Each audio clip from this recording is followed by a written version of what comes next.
Um, well, I wasn't surprised at all. That's what I was expecting to happen on the day after, because I have a different view of what this is all about, and also what the the anti-Israel tendency among various subcultures like woke and leftism Mm. and uh, nationalism and what's going on there. I don't think it's about territorial dispute somewhere in the Middle East. Right. I think it is about Jews, and it has been about Jews for well over 2,000 years. And my theory of this is I also I don't think it's about bigotry against Jews. Mm-hmm. It's not that kind of thing either. It's a unique moral perversion that doesn't have an analog in other in regard to other issues. And I would like to separate two different things. One of them is this moral perversion, which I call the pattern, Mm-hmm. because I don't want to use the term anti-Semitism because it's laden with what I think are false theories about what it is and what causes it. Mm-hmm. Um, so I call it the pattern, and it doesn't change much over the centuries. It is cultural. It exists in certain cultures more than others. It's before the 20th century, it was never really the dominant morality of any culture, but it got up to sort of 90% in at the time of the Spanish Inquisition, that kind of thing. And then in the 20th century, you had the emergence of cultures which were totally dominated by the pattern. And oh, I haven't said what the pattern is. Yeah. The pattern is a moral perversion which manifests itself as a compulsion to legitimize, not necessarily to perform, to legitimize hurting, not necessarily killing, hurting Jews. So it's a moral compulsion Mm-hmm. to legitimize hurting Jews. And there have always been individual people where that has become their major morality. And so it overrides everything else. And in the 20th century, you had Nazism and Palestinianism, which were both set up artificially to enhance existing trends of the pattern and make them into the prevailing morality of that society. So that's one thing, that's the pattern. The other thing is persecution of Jews, pogroms, persecution, hatred, and so on. That comes in waves. And it usually, by the way, it's usually not top down, it's usually bottom up. Mm-hmm. It's usually the people who decide that it's time to act on the pattern. Normally people don't. Every generation or two, or as the Passover text says, every couple of every generation, it says. I think that's an exaggeration. It's every couple of generations, it turns into persecution, and that's what's happening at the moment. The usual thing that precipitates the persecution phase is that the pattern seems to be in danger. That is, if there seem to be developments in society that counteract the legitimacy of hurting Jews, then that makes outbreaks of violence happen, and those outbreaks continue until the Jews have been not only have the Jews been well and truly hurt, but the legitimacy of them being hurt is no longer controversial. So typically, people have riots, the police stand by and do nothing. Everybody sees what's happening, and that's how it should be, and then they forget about it. And unlike other things that lead to expulsions and of unfavored groups, when Jews are expelled, they're usually let back in quite soon. And when people take part in pogroms and so on, they're usually quite happy to go and live next door to Jews again. And I read, I've been meaning to look this up for ages, but Martin Luther wrote several books about how bad Jews are. Yeah. And in one of them, he makes the comment, the Jews do this, the Jews do that, and the Jewish physicians have a rule that they must kill 1 in 10 of their non-Jewish patients. So this was a very common anti-Jewish myth at the time. And he says, and yet we employ them. Now, if you think about that, that is totally amazing.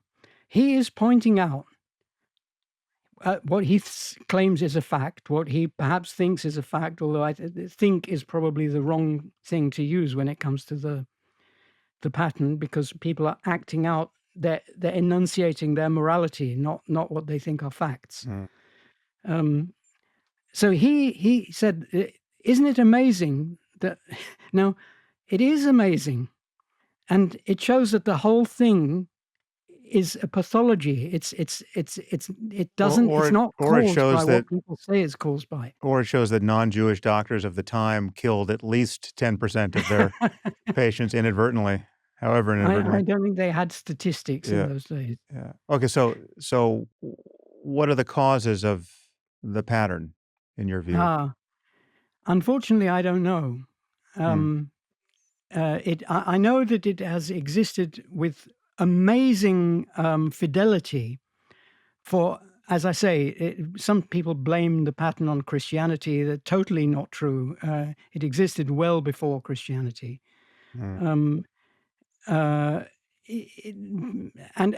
the explanations that have been given, I think, just fail on the facts. Like, Jews are more successful. Jews are more successful in some cultures, but there have been cultures in which Jews are less successful than the norm, including the Enlightenment culture before, let's say, the 18th century. Jews were less successful, less prominent in all sorts of fields than other people, and they were from time to time persecuted for that. Like, that's what Voltaire had against Jews, that they hadn't accepted the Enlightenment yet. Right. I think I forget whose point this is. It might have been Vasily Grossman or someone, but just noticing that the ever protean nature of anti-Semitism, Jews have been attacked for being capitalist, they've been attacked for being socialist, they've been attacked for being rich, for being poor, for being cosmopolitan, for being rednecks, effectively. I mean, so they like this name the extreme, or name the sin, and Jews have been found culpable for it. Exactly. Exactly. But I mean, I think the standard view of this is that there has been, I mean, so there's been the problem of religious sectarianism that reaches all the way back to the beginning of religion, presumably, and the uniquely insular quality of Judaism, the sort of the chosen people shtick, and the fact that they're not have never been disposed to be a missionary faith looking for converts. That has been a kind of algorithm, a kind of social algorithm that has proved, if nothing else, a very tempting target in in a larger environment of rival, competing religious dogmatisms and tribalisms, and was explicitly enshrined in Christianity from, at some point onward. I mean, it's obviously incoherent when you look at the details because Jesus was Jewish and the Virgin Mary was Jewish and all the apostles were Jewish, and so just how anti-Semitic can you be in the end? But as the history of Christianity proves, and as the history of its casuistry and hair splitting theology proves, you could justify a virulent form of anti-Semitism on theological grounds because the Jews in every present generation, in maintaining their Jewishness, are explicitly repudiating the central claim of Christianity, which is that Jesus was the Messiah and that he came back to save all of us from our sins, and that you don't need this original covenant with God because you're now saved through faith in Jesus, et cetera, et cetera. And you Jews who don't accept that are the spawn of Satan on and et cetera. So the theology was there. What the Nazis gave us was started to happen in the late 19th century, and what the Nazis explicitly gave us was a racialized conception of the difference between Jews and everyone else. And I should say that Islam has its own theology wherein the Jews are anathema, and that goes back to the 7th century. And we have the example of how Muhammad treated incorrigible Jews who he came across. Um, and so all of that was just as nearly as dangerous and invidious as what we had in Christianity for Jews for many, many centuries. But then, post World War II, or really, during World War II, when you have, the Grand Mufti of Jerusalem, al-Husseini, explicitly becoming a Nazi and touring Auschwitz, I believe with Heydrich. You have this marriage of Nazi-style racial anti-Semitism and Islamist, theocratic anti-Semitism, and that gets exported back into the Muslim world. And so now you have in the Muslim world, a rather avid readership for the Protocols of the Elders of Zion, a Russian anti-Semitic forgery, and Mein Kampf, and and you have people who will say that though they doubt the Holocaust occurred, they wish it had occurred, and they'll bring it about on their own terms, and that's what more or less every jihadist aspires to. So you have this a fairly explicit history of memes traveling and becoming enshrined in various ideologies. Um, and that's the pattern I see. That's how anti-Semitism mostly exists. I mean, I guess there's another variant we have to add, which is the confusion on the left, and that has something to do with anti-colonialism and the way that heuristic has been gamed on the left by Islamists and jihadists, fairly cleverly. Don't the admonition, the all powerful admonition to not be racist, has been weaponized on the left to the disadvantage of Israel and Jews everywhere. Jews are, in this case, are imagined to be white colonialist oppressors, and their victims, the brown oppressed. Um, and this extends even to Ethiopians who might be fighting for the IDF at this moment. Strangely, um, how do you not? It sounds like your view of the pattern is is different from what I just expressed. Where do Yeah. you get off the ride I So just first invited of you all, on? I think that whole list of things that you've just recited are all um, retrospective excuses, justifications, post hoc. Hmm. Um, people who think that way have the uh, impulse, the sometimes overriding impulse to legitimize hurting Jews, and then they think of reasons. Hmm. And Well, not only the things you've just to mentioned, be but clear, these are on my account terrible reasons, right? It's just Yeah, I'm just but that trying I to mean, trace the history of ideas here. I think Yeah. that they're not only terrible morally, Mm, they don't make sense logically. mm, They're not they're they're not the kind of reason you might have for hating someone. mm, The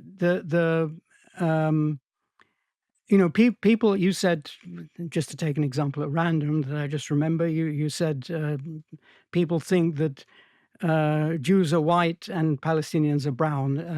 In fact, I think statistically the reverse is true. mm, And the Palestinians oppress black people in their midst, mm, and the Israelis don't. Um, I think when you confront people with that, it will not change their opinion about their opinion that Israel is bad. mm, And you might say, yeah, I was about to say that Israel is bad and the Palestinians are good. They don't believe the latter either. When there's Palestinians suffering that they can't blame Israel for, they still blame Israel for the suffering that they do blame Israel for, mm. and they don't care about the other suffering. They never mention it. Well, so the When pattern, it must be at the bottom of that, but again, I think I posed this question to you already, but, w why do people hate Jews then? What is at the bottom of Well, this? I think hate, it's not hate. The vast majority of people who are even quite strongly possessed by the pattern do not hate anyone, at least in the West, Mm. because hating people is frowned upon in our society. Um, uh, they Well, feel the you just compulsion said to, you just, demurred from my explanation by saying that the sorts of reasons I gave you are not the could not be the cause of hatred yeah, in the general case, but now you're saying yeah. that hatred isn't the problem. So what is the problem? Um, well, I suppose the immediate problem is the recurring pogroms and Right. intermittent. Um, Let me just say to you, unless there be any confusion with my audience, because I've said many things on this topic, I agree with you that hatred, psychologically, hatred is not the operative emotion here that we need to worry about. I mean, so when I look at jihadism, I don't see people who are just ruled by hatred. They're ruled by a worldview that is, quite antithetical to our own. They have certain expectations about what happens after death and the moral order of the universe. And, I think these are people rather often who are experiencing fairly, classically positive emotions like ecstasy and triumphal, you know, uh, yeah. smugness, and they're certain that they're right. And the people who came across the border on October 7th and started killing innocent Israelis were not just seething with hatred merely. This was a kind of religious ecstasy in many cases. That's just a Yes. footnote I So wanted to add. ecstasy is right, because Yeah. ecstasy is what happens when you um, consummate the thing that is at the top of your Yeah. morality. Yeah. So that's what it was, and I don't think religion has anything to do with it either, because the Soviets, for example, um, it was sheer accident that there wasn't another Holocaust perpetrated by Stalin. He died just before he was about to Mm. start one. And he was an avowed atheist, and the people who would have carried it out were avowed atheists. Now, you might think that perhaps they Well, still had their old religion, but it's let's just say that the genocide of the Jews could be overdetermined. I mean, there are atheist roots to it and there are religious roots to it, but in either case, what you believe to be true has to be relevant. What you think, I mean, no. I think that what you say you believe to be true is downstream mm, of what you feel you have to do. And by the way, that's not only true of the pattern; it's true of a lot of things. That mm, morality often takes precedence over facts. So, for example, random example, people don't want to publish evidence that they think shows that black people are less intelligent than white people, mm, even if they think it's true. or they persuade themselves that it can't be true because it would be immoral. Now, I think they happen to be silly because I don't think there is such a thing as being, as a matter of hardware, more or less intelligent. Mm. So, I disagree with them, but I'm talking about their psychology. There are definitely people who would sacrifice scientific truth in favor of what they think will cause the right moral outcome. Right. And that's true of good morality and bad morality, and it's um, but when it comes from bad morality, then it is amplified. Uh, Churchill said, uh, uh, "Made more." Oh yes, made more sinister and perhaps more protracted by the lights of perverted science. Mm. He was talking about what would happen if the Nazis won the war. Right. So the Nazis also had a perverted science that they said justified their political acts and so on. But they obviously invented that in order to perform the acts, not Mm. vice versa. Yeah. So what? So when I ask you um, the LLM named David Deutsch, uh, what what what is the source of the pattern? Where, like, what causally? How do you So, explain any of this? speaking in my capacity as an LLM, Uh, which being a G, I can presumably do to mm, to hmm. some level of accuracy. The closest I've ever heard to an explanation of what the pattern is comes from my colleague Matthias Leonardis, who said it's like gold. So, what does he mean by that? Why? So, gold has been used since prehistory as a form of money Hmm. in various medium of exchange and store of wealth and so on, because it has certain properties that make it suitable for that. Like, for example, it's dense, and so it's easy to carry around. You don't need Hmm. large stone wheels. And so um, people started using it, but they also started using lots of other things. Silver, in many languages, the word for money is still to this day the word for silver. Hmm. And yet, gold is preferred as a mean, not just it's more valuable per Hmm. ounce, it's preferred as a means of doing all those things.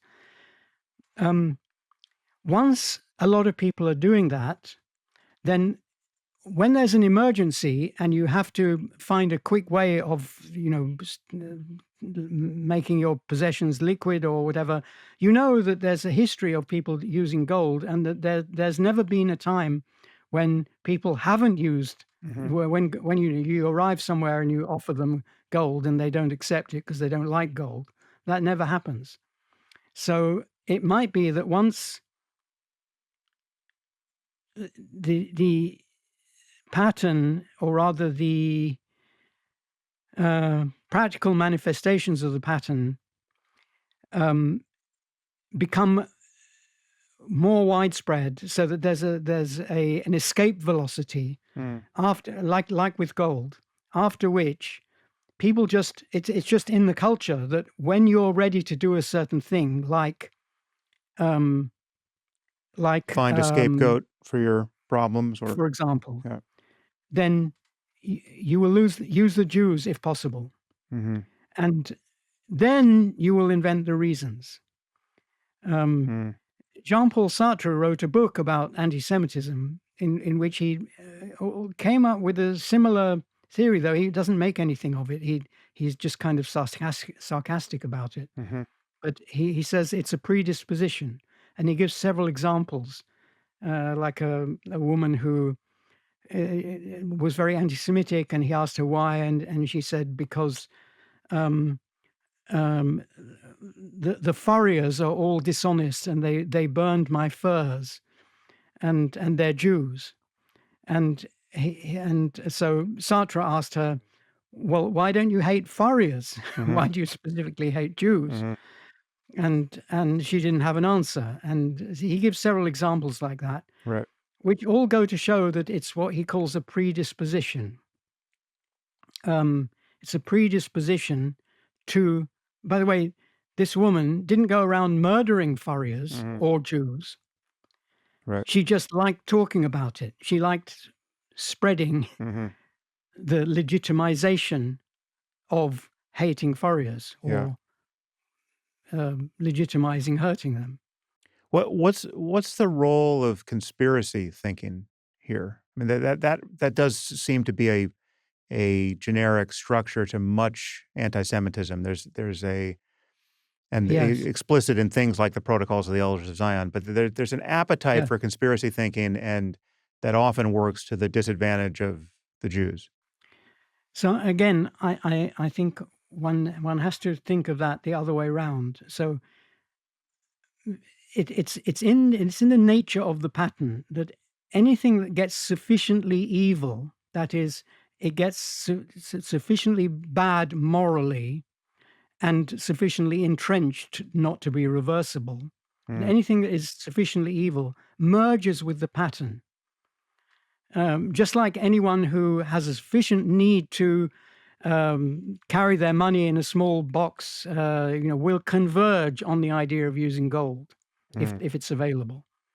So anything that gets evil now, anything that gets evil enough merges with the pattern, and conspiracy theories are inherently anti-rational and have a tendency towards evil because conspiracy theories are about blaming someone or group of people who are innocent for bad things. Blaming people who are innocent for bad things is bad, Well, and if they can't just stop to doing that. just another sidebar, albeit brief here. What do you do with the fact that obviously there are groups and individuals who occasionally conspire? Not all conspiracies are false. So, how would you inoculate our Yeah. cognitive immune system against spurious conspiracy thinking when real conspiracies are sometimes real? So I have nothing against theories that there are conspiracies, or rather theories that a particular thing is a conspiracy. Hmm. Um, the thing that is irrational and is always false is explaining important events like a war or Hmm. some people being impoverished while others are rich, and explaining important features of society by saying that this was caused intentionally and secretly Hmm.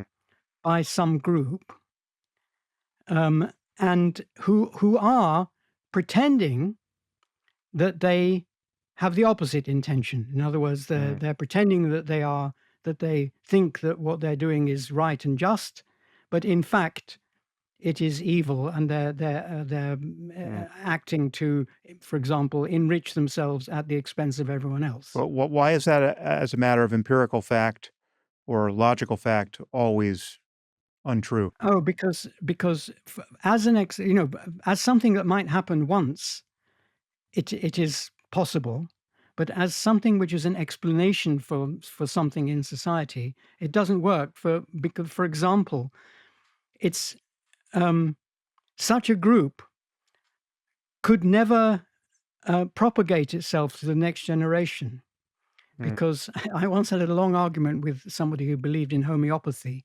along exactly these lines mhm, because I asked him the question. Um, And he held a conspiracy theory that the drug companies know that mhm, conventional drugs are ineffective, but they still market them in order to make money and so on. So I asked him, when the executives of the drug company, when they have a sick child, mm, do they give the sick child the homeopathic medicine mhm, or the conventional medicine? And we went into, you can imagine, we went mhm. into a long argument where there were ad hoc, he was presenting ad hoc theories Right, that right. seemed that tried to make sense Yeah. of this. Now, Epicycles and epicycles. Yeah. yes, Yeah. yes, and but you can see already, I can without me telling you Yeah. that they didn't make sense because you have a situation where um, the drug company executive is going to secretly bring the homeopathic medicine, Mm, having secretly bought it in a disguise, mm, and he's going to tell the child that he's giving him a conventional medicine so the child doesn't blab at school, mm, and so on. You have to go into, as you say, more and more epicycles. mm. So, qua explanation of the world, conspiracy theories, in the sense I've defined them, Yeah. never make sense. They're never true. Right. Yeah. It's certainly been my experience. Um, I mean, one way of describing it is that you really do have uh, in the general case, it attributes a kind of mastery and superhuman coordination among people who we know, in fact, are ruled by very different incentives and sometimes antithetical incentives. Yes. And yet, for the purpose of this odious thing that has been brought about in the world, they have conspired perfectly in ways that seem, in every other case, they never manage to do.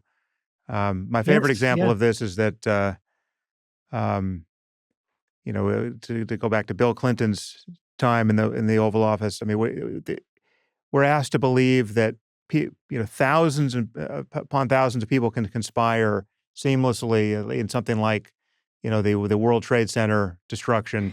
None of them ever has a guilty conscience. No one blabs to their wife on their deathbed. Nobody is overheard talking about it, et cetera, et cetera.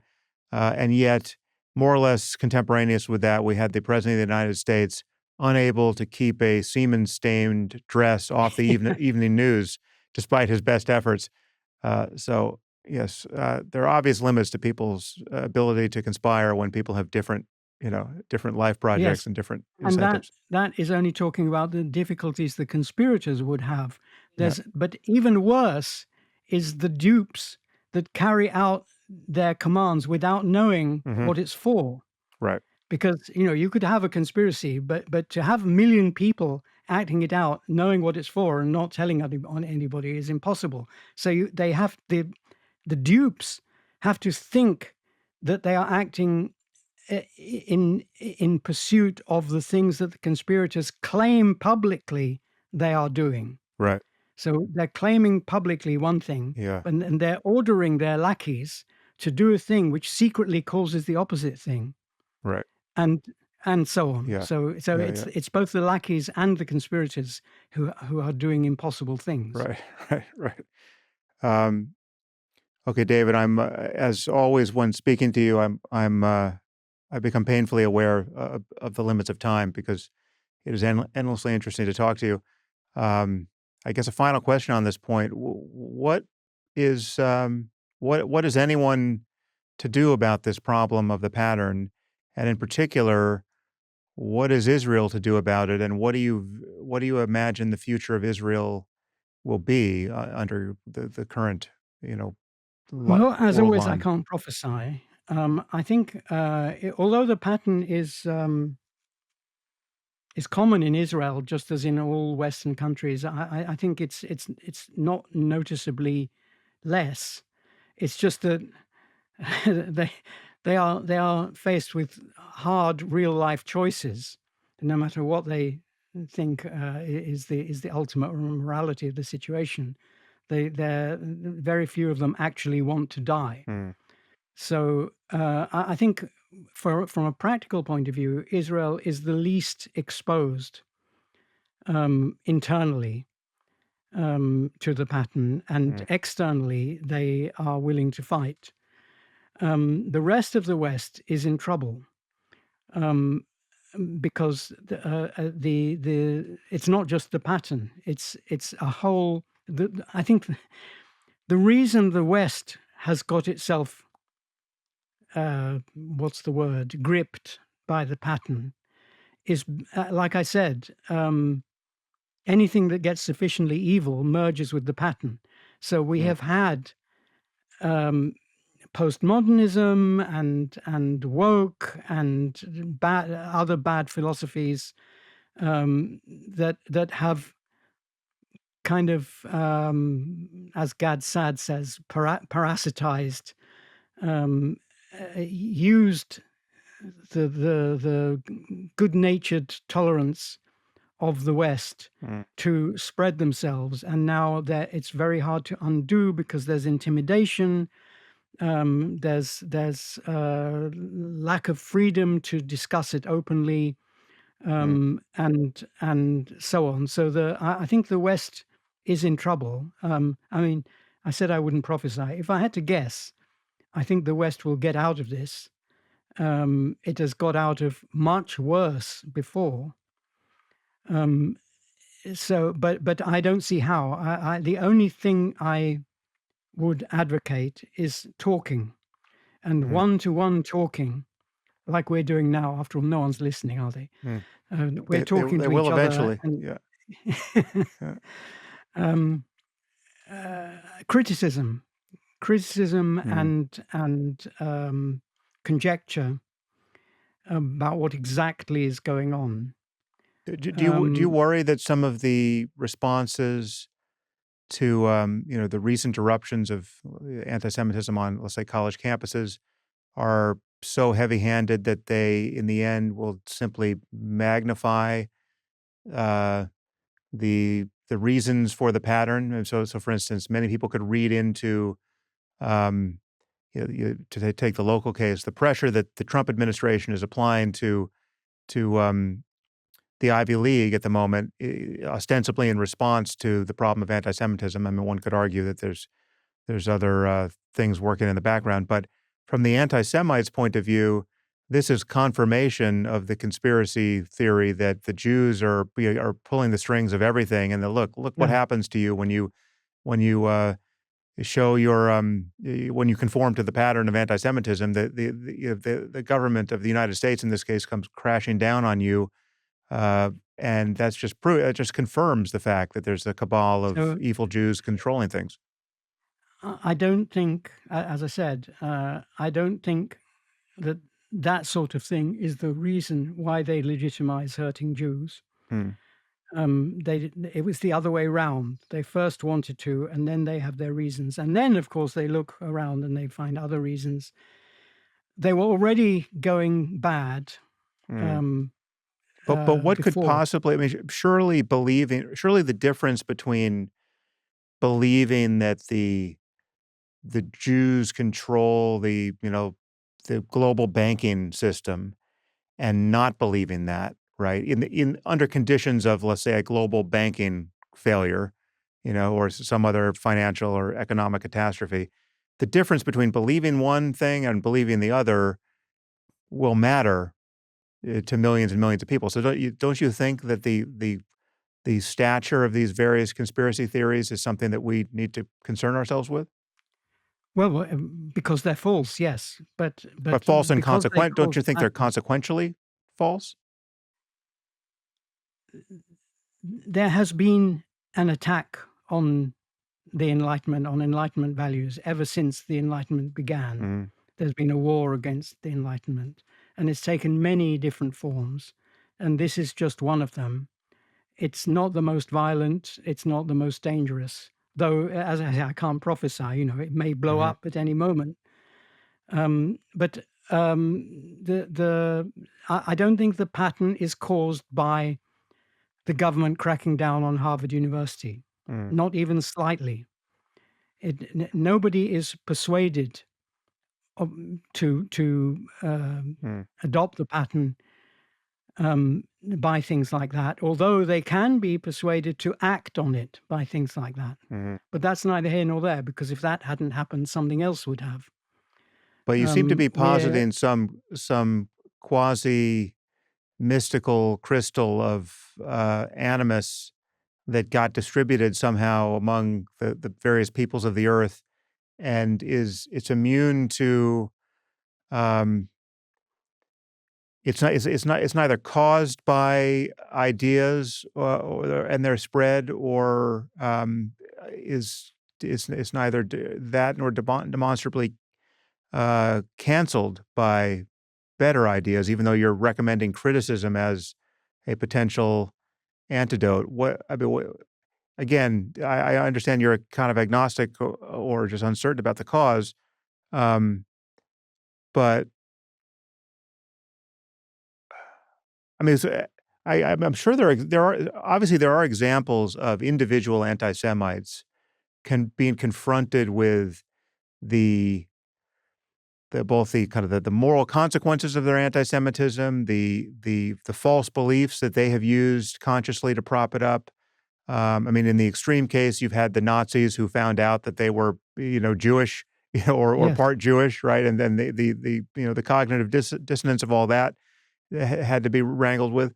Um, there are individuals you can put in a room who are avowedly in possession of or by the pattern, um, who you can talk to and, in certain cases, reason out of their commitments.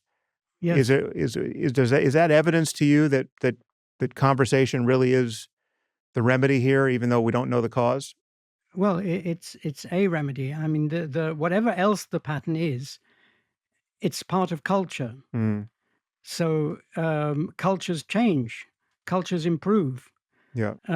In particular, the culture of the Enlightenment, especially the Anglosphere Enlightenment, is at a logical level deeply antagonistic to the pattern. Mhm, It doesn't make that much difference to individual psychology, at least not on a scale of a lifetime, mm, but on the scale of several lifetimes, it does. And there's no doubt that some populations, traditionally, some populations have been the pattern has been more central to their moral makeup than others.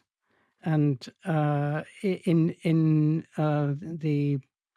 the Anglosphere, there's rather I would call it amusing if it weren't so tragic. The pattern itself um, decays exponentially very slowly, like the half-life is 1 or 2 generations. mm, But the acting out of the pattern, discriminating, using violence, that sort of thing, is suppressed by Anglosphere culture. mhm, So people are in a state of tension. And uh, that um, we have the strange behavior of Britain in World War II and so on, where Ben Gurion said we will fight the British, we will fight the Germans as though there were no white paper, and fight the white paper as though there were no Germans. mhm, And the white paper, um, which retracted the Balfour Declaration, mhm, um, was let me get this the right way round. The white paper was a manifestation of the pattern. The fact that Britons were revolted by the Holocaust is a manifestation of British culture. mhm, So there's a tension, and I think even today. Uh, so one hopeful thing that I think is hopeful for the future is that although this is the current outbreak is the worst worst example of violence since the Holocaust. Um, there is also a backlash against it, both in practice and in discourse, which has never happened before. I don't think it's happened before in the last 2,500 years. mhm, So something strange is happening at the same time as the rising up phenomenon has happened, as it has countless times.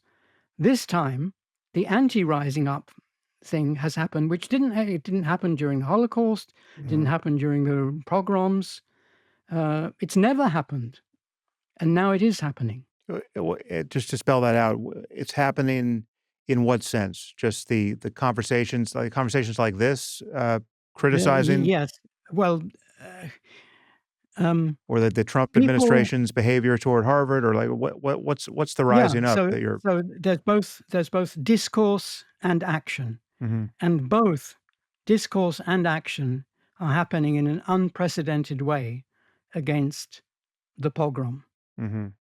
Or Um, again, well, against the pogrom is what you had is the actions of the IDF. I mean, there's military action against Hamas no, and I Hezbollah I and take the pogrom to be worldwide. okay. So Uh, right. so it happened in American universities and British universities Okay. and among Muslims worldwide. Right. Um, you know, and again in World War II, there were millions of Muslims in the British Army. Not one of them raped anybody. Well, at least didn't Mm, go around raping Jews. mm, It just wasn't a thing that was part of the Islamic culture at the time. mm. So, especially not in the framework of an Anglosphere army. Yeah, well, I mean, I think that's a crucial variable there, but, um, all right, David, as I said, we're given to 3-hour conversations, and this was Yeah, nearly one. Um, thank you for your time. It's it's been wonderful to talk fun. to you. Been fun. Yeah, Yeah. well, until next time, be well. Okay. Yeah. Bye bye then.